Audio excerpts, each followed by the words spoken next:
जय हिंद साथियों, डॉक्टर संग्राम पाटिल मैं इंग्लैंड से बात कर रहा हूँ। साथियों, इस वीडियो में मैं आपसे कुछ पर्सनल जो चीज़ है वो शेयर करूंगा कि फेसबुक ने मुझे क्यों टारगेट किया, मेरे अकाउंट पे रेस्ट्रिक्शंस क्यों लगाए, मुझे नोटिस क्यों भेजा।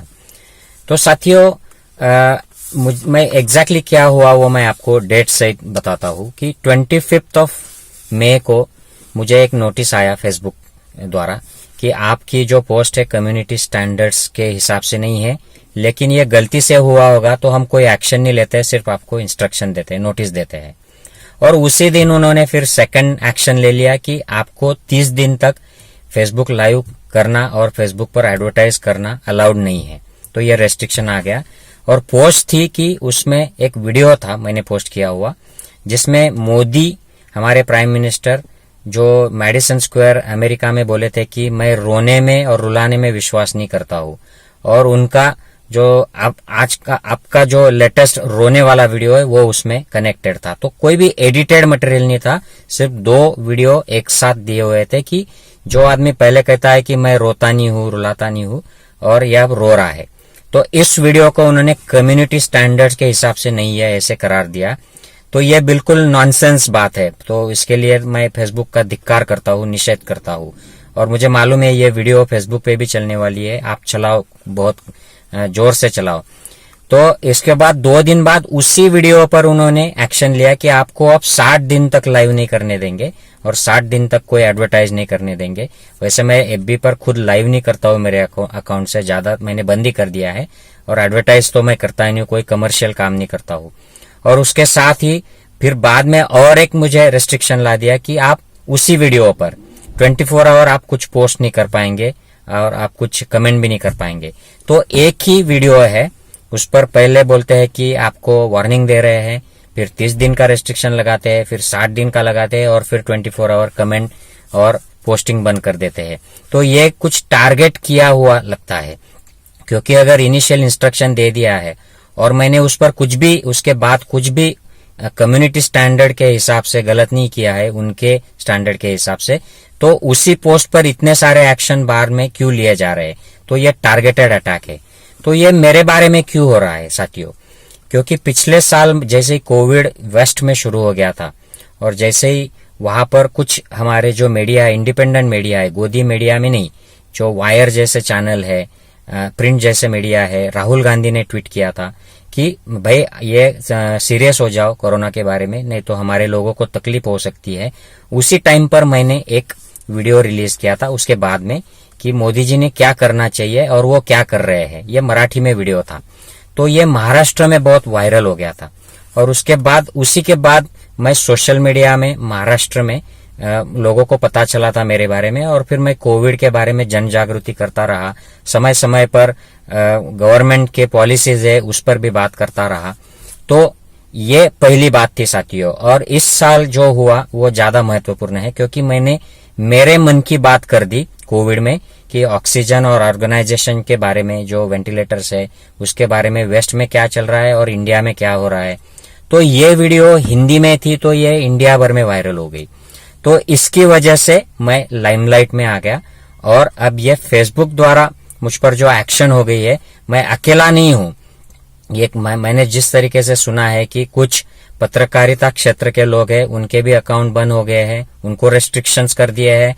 कुछ जो सेक्युलर पुरोगामी लोग हैं, जो आरएसएस और भाजपा को एक्सपोज करते रहते हैं और उनके जो झूठ पोस्ट है उनको सामने लाते रहते हैं, ऐसे लोगों को भी रेस्ट्रिक्शन ला दिए हैं। उनको कुछ लोगों के अकाउंट भी सस्पेंड हो गए हैं, डिलीट हो गए हैं। और मेरा फेसबुक अकाउंट एक्शन होना ये पहली बार नहीं हुआ है। मेरा एक अकाउंट डिलीट हो चुका है पहले, और ये दूसरा अकाउंट है। अब इस पर रेस्ट्रिक्शंस आना शुरू हुए हैं, और मैं I won't be surprised if they delete my account this time also, और मुझे उससे कुछ फर्क भी नहीं पड़ता है। तो साथियों, ये क्यों हो रहा है? 2013 में सारा मीडिया जो है, हालांकि मीडिया हमेशा मनुवादी ब्राह्मणवादियों के हाथ में रहा है, लेकिन 2013 में ये खास करके गोदी मीडिया हो गया, और ये जो इंडस्ट्रियलिस्ट है 2-3 वो लोग चलाने लगे, और उन्होंने अपने जो एजेंडे थे मोदी जी को सामने लाना, उनकी सरकार को इलेक्शन में चुन के लाना, उनका प्रचार करते रहना, और वहां से ये गोदी मीडिया पूरा अब तक 2021 तक यही काम कर रही है। तो शुरू में सोशल मीडिया भी इन्होंने कब्जे में कर लिया था। सारा जो प्रचार था ये ट्रोल के द्वारा, फेक अकाउंट के द्वारा ये सब चलता था। मोदी मोदी करते थे सब सोशल मीडिया पे। तो हम कुछ अगर पोस्ट करते थे अपोज में 2014 के बाद, तो उसको कोई लाइक भी नहीं करता था। बाद में फिर लोग, जैसे लोगों का हौसला बढ़ा, वो लाइक करना शुरू कर दिया, लोगों ने शेयर करना शुरू कर दिया। और अब तो बात यहाँ तक आ गई है कि अपोजिशन के जो लोग हैं वो सोशल मीडिया पे ज्यादा प्रभावी हो गए, क्योंकि वो अब उनकी हिम्मत आ गई है, उनको सच पता चल गया है। ये भक्त जो लोग थे वो कम हो गए हैं। तो सिर्फ अभी आईटी सेल के जो फेक अकाउंट्स है वही आपको ट्रोल करते हैं, वही गंदी गालियां देते हैं फेसबुक पर।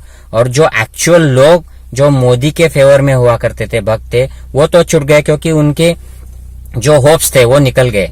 उनको पता चल गया कि ये मोदी की जो हवा है ये हमें खाना नहीं देगी, ये ऑक्सीजन सिलेंडर नहीं देगी, ये हमें जॉब्स नहीं देगी। तो वो लोग अब छुट गए हाथ से मोदी जी के। लेकिन आईटी सेल काम कर रहा है, और मोदी जी अलग अलग जो यंत्रणाएं हैं, सीबीआई, ईडी, इसके द्वारा फेसबुक और इन पर भी कंट्रोल जमाना चाहते हैं। और ये सारा कंट्रोल उन लोगों पर है जो हमेशा सरकार को एक्सपोज करते हैं, उनकी सच्चाइयां सामने लाते हैं, जो अल्टरनेटिव मीडिया का अल्टरनेटिव प्लेटफॉर्म्स क्रिएट करते हैं। तो ऐसे लोग देखना आप, जो भी कोविड के बारे में गवर्नमेंट की पॉलिसीज को एक्सपोज करता है, वैक्सीन के बारे में क्या गलती की है, या कोविड का अप्रोच सेकंड वेव में क्या गलती की है, ये सामने रखने वाले लोगों को टारगेट किया जा रहा है। इसीलिए मेरा अकाउंट भी टारगेट हो रहा है फेसबुक में। तो ये फेसबुक क्यों कर रहा है साथियों? ये क्लियर है कि कोई भी इंडस्ट्री जो बिजनेस होता है, उनको अगर किसी देश में बिजनेस करना है तो उनको गवर्नमेंट के साथ अच्छे रिलेशन रखने होते हैं, क्योंकि ये गवर्नमेंट ही इंडस्ट्रियलिस्ट लोगों ने लाया हुआ गवर्नमेंट है। मोदी जी अगर अंबानी और अदानी डिसाइड कर लेते हैं तो मोदी जी को मीडिया में से इतना बदनाम कर देंगे, जैसे केजरीवाल को फरवरी 2014 में किया था, जैसे राहुल गांधी को किया था गोदी मीडिया में।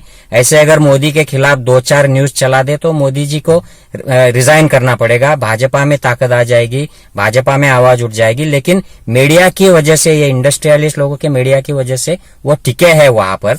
इतने सारे गलतियां और मिसमैनेजमेंट की वजह से वो अब तक मीडिया में हीरो बने हैं। तो ये फेसबुक भी उसी का पार्ट है। उनको बिजनेस करना है, ट्विटर पर दबाव बढ़ रहा है, इंस्टाग्राम पर दबाव बढ़ रहा है। तो ऐसे लगता है कि फेसबुक इंडिया में कुछ जो संगी है, ये तो संगी सभी जगह पर है, एनआरआईज में है, हमारे यहाँ पे इंडस्ट्री में है, मीडिया में है, सब जगह पे है। तो फेसबुक इंडिया में वो घुस गए हैं, या फेसबुक ने समझौता कर लिया है कि भाई आप जो कहेंगे वो हम करेंगे। तो अब फेसबुक भी शायद गोदी मीडिया की तरह काम करेगा। तो हमें अल्टरनेटिव ढूंढने पड़ेंगे, या हमें डिप्लोमेटिक रहना पड़ेगा। और उनको अगर यह लगता है कि हमारे जैसे लोग जो अपने खुद के मंच बनाए बैठे हैं और हम यहाँ पर सच्चाइयां बताते हैं, गवर्नमेंट को एक्सपोज करते हैं, तो हमारी आवाज वो दबा सकते हैं, या अकाउंट रेस्ट्रिक्शन करके, या अकाउंट सस्पेंड करके। तो यह उनकी गलतफहमी है। जिसको सच्चाई पता चल जाती है और जो विद्रोह आ जाता है, जिसको कॉन्स्टिट्यूशन से प्यार हो जाता है, जो विवेक से जागरूक हो जाता है, वो ऐसे छोटी मोटी जो एक्शंस ये लेते हैं उससे दबते नहीं है ये आवाज। गांधी को मारने से गांधीवाद खत्म नहीं हो गया साथियों, वो उल्टा दुनिया में फैल गया और उसको ज्यादा लोग रिस्पेक्ट करते हैं दुनिया में। तो इनको ये बात समझती नहीं है कि अगर इनकी आवाज एक प्लेटफॉर्म पे कम कर दी जाए तो ये दूसरे प्लेटफॉर्म से और ज्यादा चिल्लाएंगे और उनको एक्सपोज करेंगे। वही बात मैं भी करने वाला हूँ साथियों। ये बहुत कठिन समय है भारत के संविधान के लिए। हमें संविधान को अगर बचाना है तो ये संघी फैसिज्म जो आ गया है साथियों, अब आरएसएस कितना भी मोदी जी से अलग हो जाए, ये फैसिज्म आरएसएस का ही है। ये मनुवादी एजेंडा जो चल रहा है संविधान के खिलाफ, ये उनका ही है। मोदी जी सिर्फ 2 काम कर रहे हैं, एक अंबानी और अडानी का एजेंडा चला रहे हैं, और दूसरी तरफ वो अलग अलग जो एजेंसीज है, एजुकेशन, न्याय व्यवस्था, इनके जरिए आरएसएस की पॉलिसीज इंप्लीमेंट कर रहे हैं। तो इनके खिलाफ अगर कोई सच्चाई बोलता है, एक्सपोज करता है, तो उसकी आवाज का दबाने का वो ट्राई करने ही वाले हैं। इसीलिए मेरा फेसबुक अकाउंट ये रेस्ट्रिक्ट हो रहा है, मुझे नोटिसेस भेजे जा रहे हैं, और शायद मेरा फेसबुक अकाउंट डिलीट भी हो जाए फेसबुक की तरह, जैसे पिछले बार हुआ था। मैं इससे रुकने वाला नहीं हूं। मैं अलग अलग प्लेटफॉर्म से बात करते रहूंगा। मेरा यूट्यूब है, इंस्टाग्राम है, यहाँ पर नहीं हुआ तो मैं सिर्फ छोटे छोटे वीडियोस आपको व्हाट्सएप और जो भी माध्यम है उनके द्वारा भेजते रहूंगा। इनसे आवाज ये दबने वाली नहीं है। और अगर हम इनकी बात मान लेंगे, डर जाएंगे, रुक जाएंगे, तो Sanghi fascism will rule the nation and not constitution. तो हमें अगर कॉन्स्टिट्यूशन को सेव करना है तो जैसे हमारे देश में आजादी की लड़ाई हुई थी वैसे ही हमें ये संघी फैसिज्म के खिलाफ आजादी की लड़ाई लड़नी है साथियों। ज्यादा से ज्यादा शेयर कीजिए। जय हिंद साथियों। नेशनल दस्तक की आपसे गुजारिश है कि अगर इसको बचाना चाहते हैं तो नेशनल दस्तक को सब्सक्राइब करने के लिए रेड कलर के सब्सक्राइब बटन को दबाएं, फिर बेल आइकन की घंटी दबाएं। नेशनल दस्तक को बचाने के लिए बहुत जरूरी है कि हर खबर को शेयर करें, लाइक करें, कमेंट जरूर करें।